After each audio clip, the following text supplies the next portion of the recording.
ஒரு குழந்தைய பார்த்து ஒரு பெரியவர் கேட்குறாரு, "பாப்பா இங்க வாம்மா." அந்த குழந்தைக்கு மேக்ஸிமம் ஒரு 8 வயசு இருக்குங்க. கேட்குறாரு. என்ன கேட்குறாருன்னு பார்த்தீங்கன்னா, "பாப்பா இந்த உலகத்திலேயே உனக்கு ரொம்ப புடிச்சது எது பாப்பா?" அப்படின்னு சொல்லி கேட்குறாங்க. "உனக்கு என்ன சாப்பிட பிடிக்கும்? எது மாரி இருக்க பிடிக்கும்? என்ன வேணும் பாப்பா?"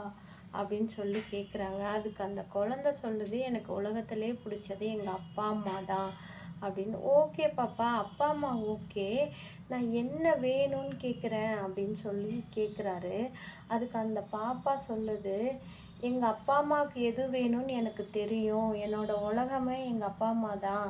என்னை தூக்கி வளர்த்தது, சுமந்தது எல்லாம் அவங்க தான்.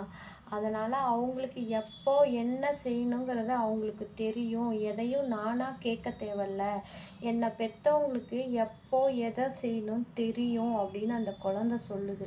அதுக்கு காரணம் என்னவா இருக்கும்னு நீங்க நினைக்கிறீங்க? அது என்ன அதுக்கு காரணம்னு பார்த்தீங்கன்னா, நம்ம ஒரு சில பேத்துக்கு தெரியாது தெரியாதுங்கிறோம்.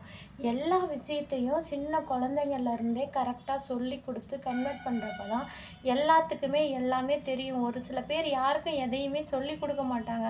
ஆனா, "உனக்கு இது தெரியல." இப்படி. ஏன்னா கடவுள் எல்லாத்தையும் ஒரே மாரியே படைக்கலங்க. ஒவ்வொருத்தரையும் ஒரு மாரி தான் படைச்சிருக்காரு. ஒரு சில பேத்துக்கு சொன்னா புரியும். ஒரு சில பேத்துக்கு சொன்னாலும் புரியாது. ஒரு சில பேத்துக்கு சொல்லாமலே புரியும்.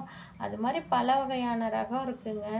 அந்த பாப்பா அவ்ளோ வயசுல அவ்ளோ புரிஞ்சுக்குதுன்னா, அப்போ நம்ம எப்பயுமே ஒரு விஷயத்த ஒருத்தருக்கு கரெக்ட்டா சொல்லிக் குடுத்துக்கிட்டே இருக்கணும். நம்ம குழந்தைங்களுக்கு எப்பயுமே எல்லாம் சொல்லிக் குடுத்துக்கிட்டே இருக்கணும்.